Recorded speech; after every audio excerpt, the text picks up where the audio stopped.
I had been awake most of the night, mapping a chain of risks that didn't care about executive confidence or quarterly slogans.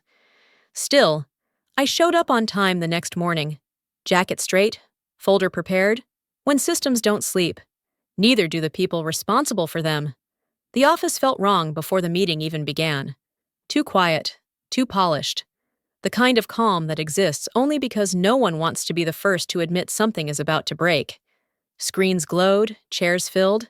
Conversation stopped when I sat down. I opened the folder and started the briefing.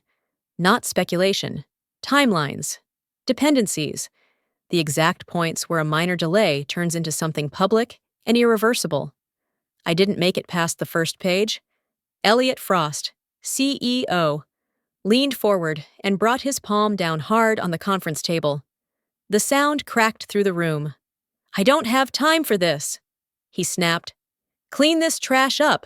I'm not paying you to dump fear on my numbers. Trash!" That was the word he chose. For months of quiet coordination, for safeguards designed so investors would never know how close we were to the edge, for problems that only look small if you've never had to clean them up after they explode.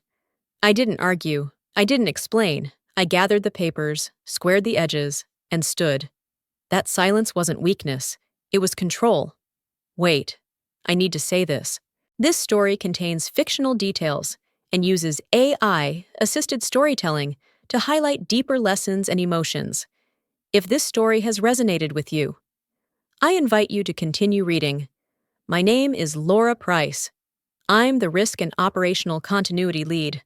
I don't sell optimism. I keep systems breathing while executives perform certainty. When nothing collapses, no one notices me. When it does, everyone looks for someone to blame. I walked out without a scene. In the hallway, my pulse finally caught up, but my hands stayed steady. Control is something you practice long before it's tested. As the door closed behind me, I glanced back once. The clock above the conference table ticked forward. 40 minutes remained before the market opened. That was the window, and for the first time all morning, the coffee in my hand began to cool. Have you ever been in a room like that, where your work was dismissed before it was understood? If you're nodding right now, know this, you're not alone. I'm here with you, and if this story speaks to you, subscribe to the channel so we can keep meeting here. Again and again. I learned early that the work that keeps a company alive is rarely the work anyone wants to see. By the time this meeting happened, I had already been cut off twice. My microphone muted under the excuse of time management. When I tried again, someone said I was overthinking. Elliot Frost liked that word.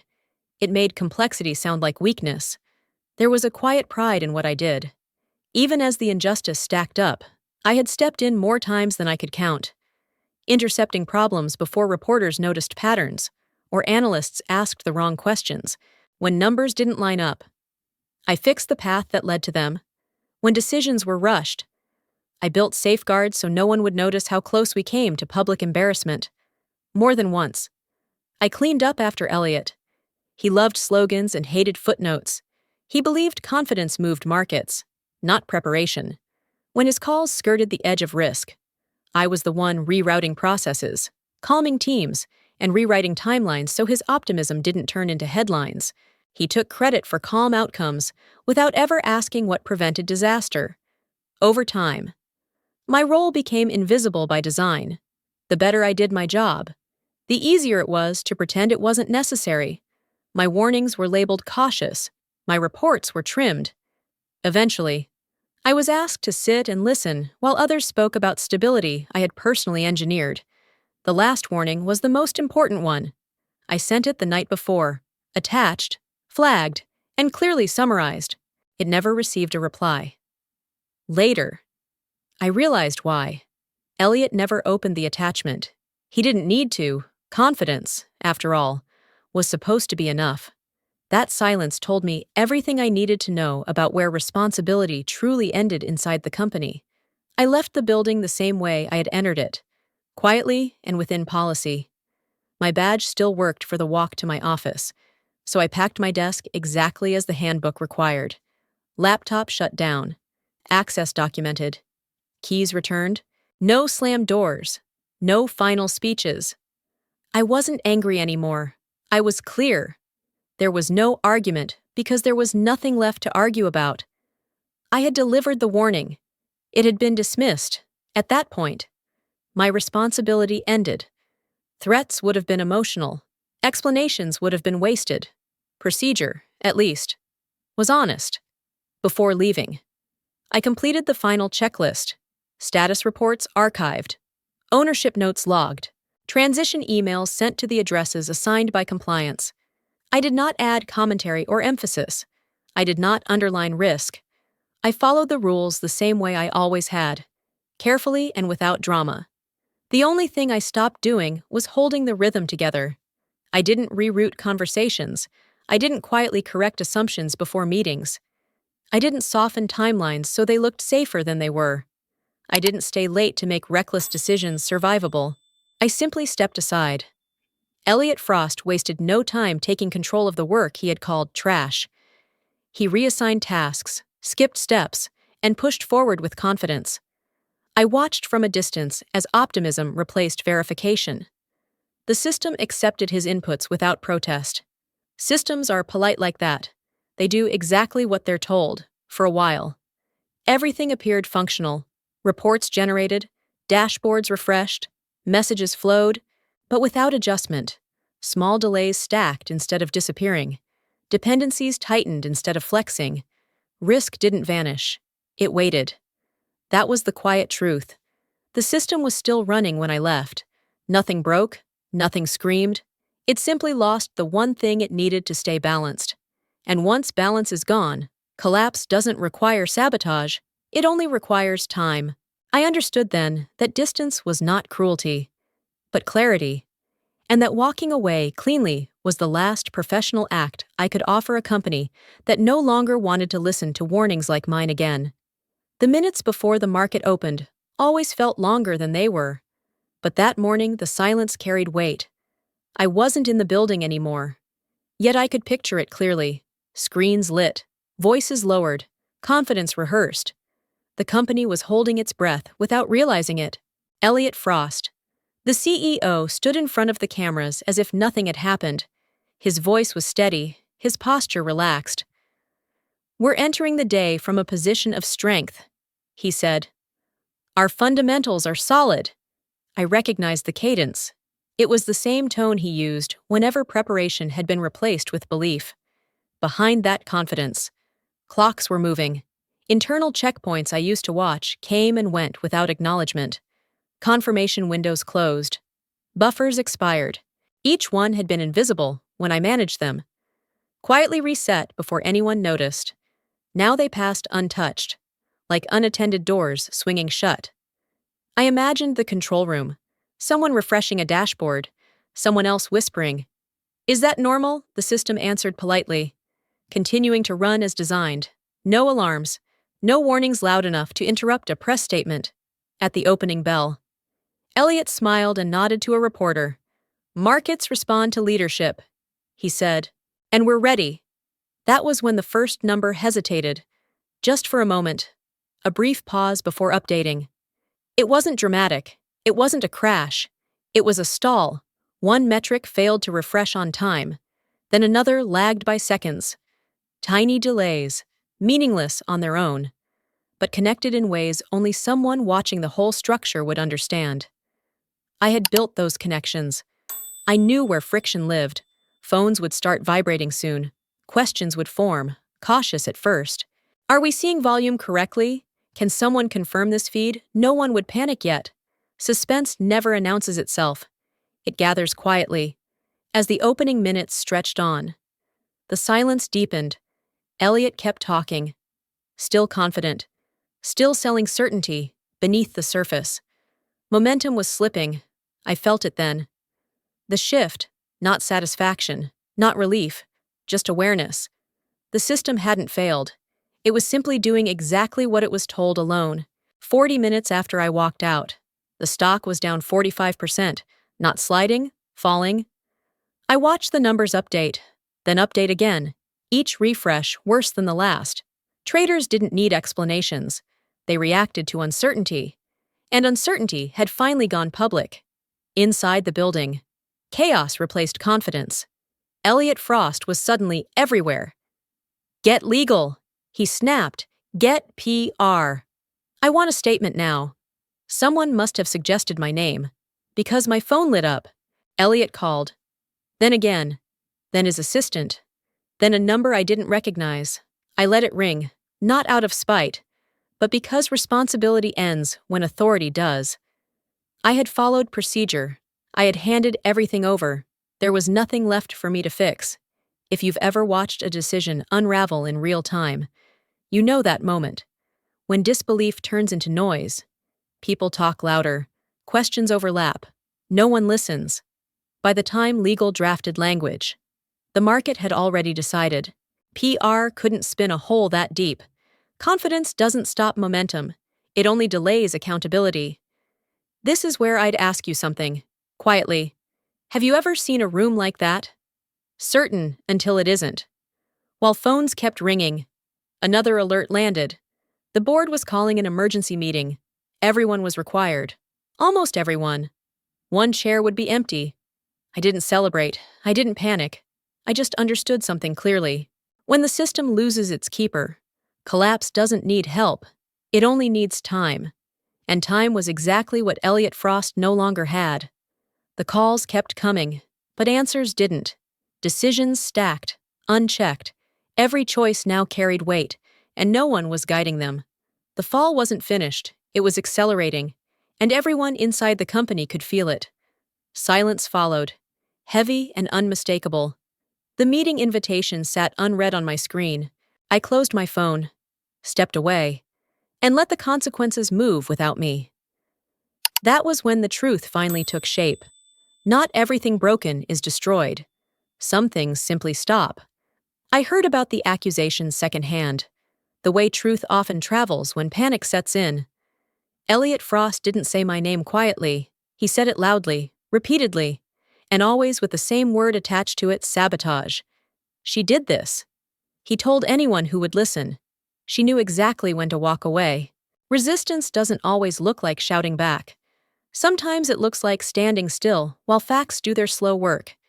There were no abnormal logs tied to my access, no strange timestamps, no gaps where my name should have been. Every system entry ended exactly where my authority did. Emails were pulled next, threads reviewed, attachments scanned, nothing altered, nothing deleted. Every message I sent had been written before the meeting, before the dismissal, before the drop.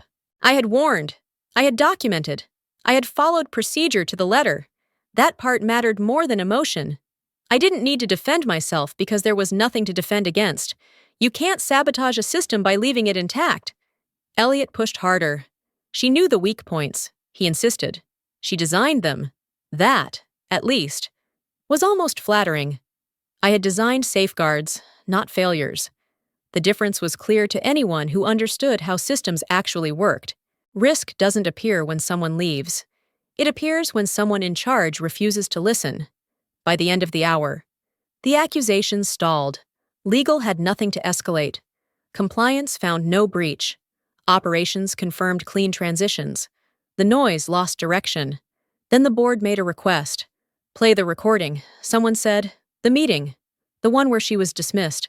That was the moment the room shifted. Not because I spoke, but because my words were about to speak for themselves.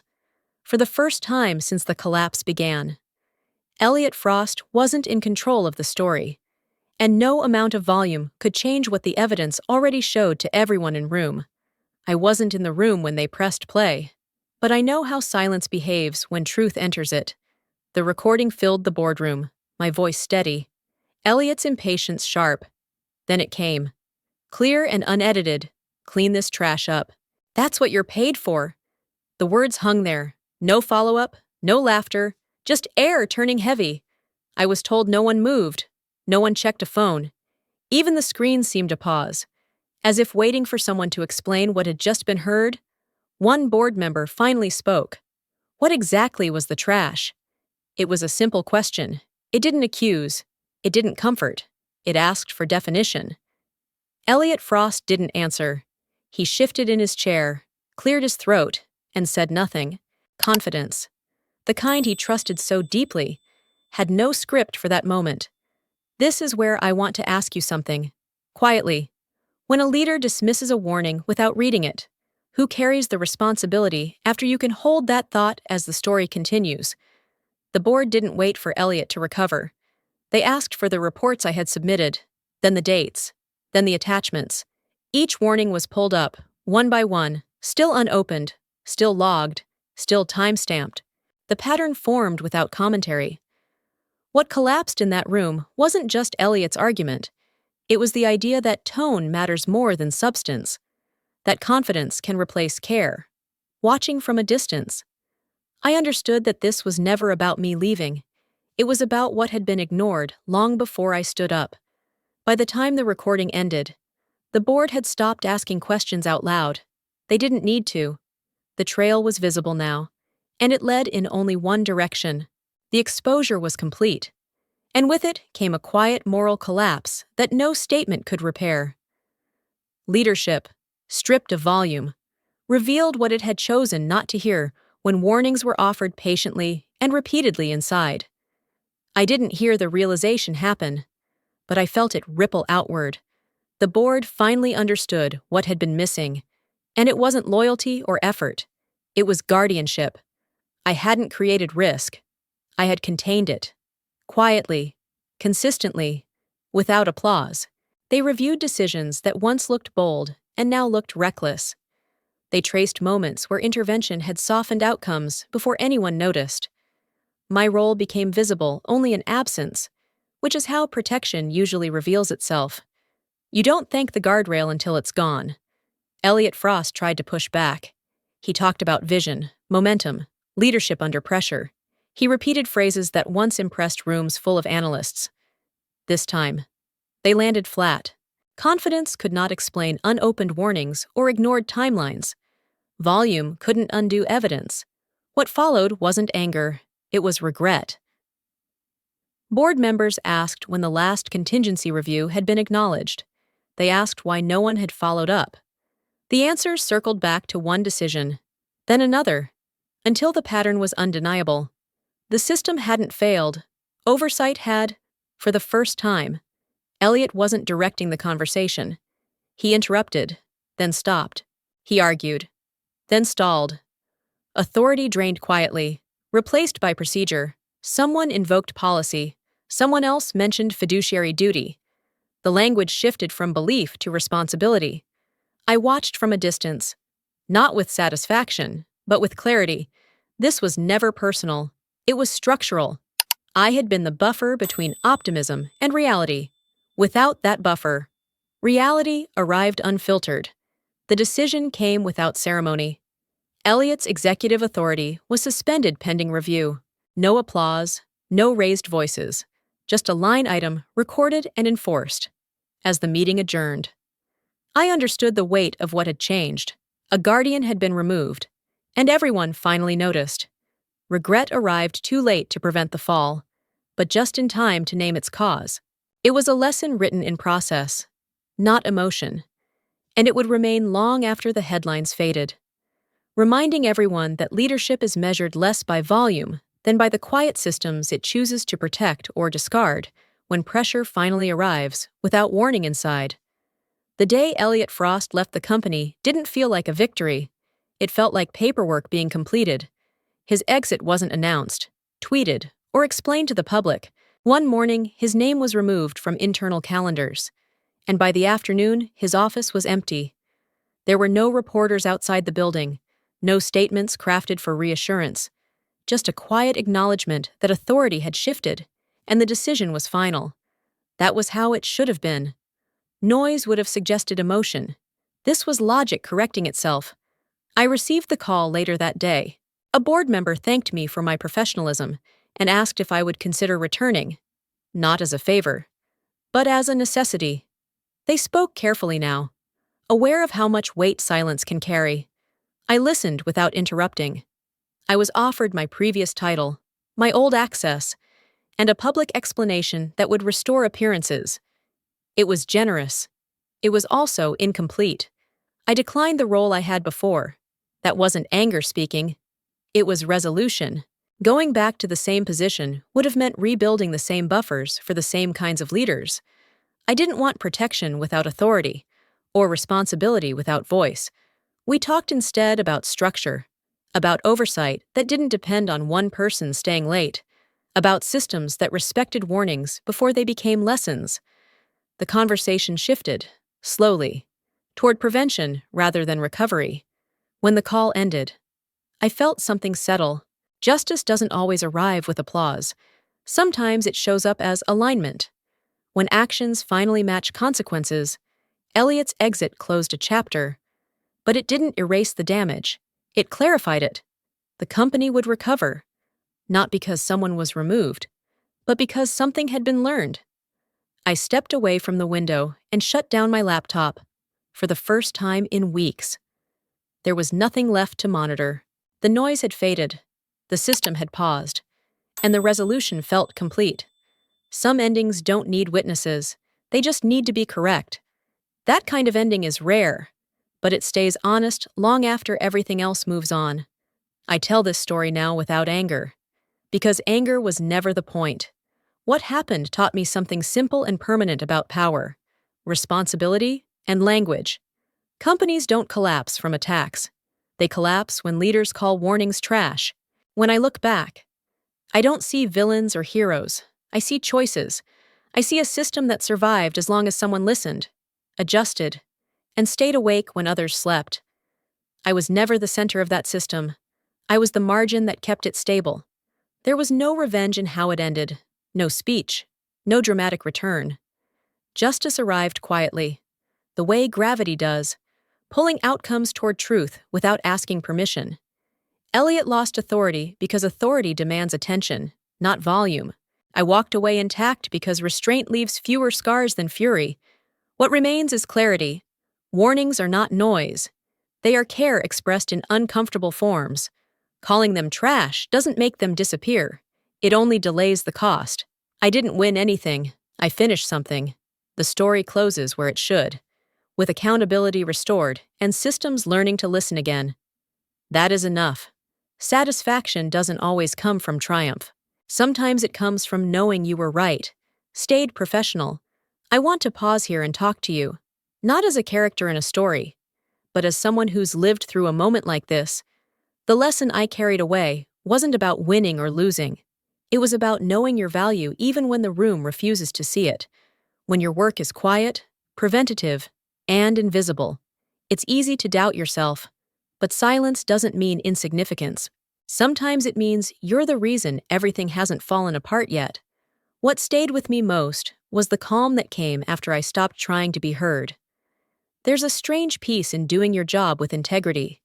Even when the outcome isn't fair in the moment, justice doesn't always arrive loudly. Often, it arrives late, quietly, and undeniably. If this story feels familiar, I'd really like to know where you're listening from right now. And have you ever been in a situation where you did everything right, but still weren't valued? If you're comfortable, share your thoughts in the comments. Your experiences matter more than you think.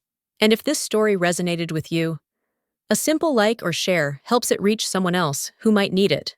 If you'd like to hear more stories like this, I'd love for you to subscribe so we can keep meeting here, one story at a time.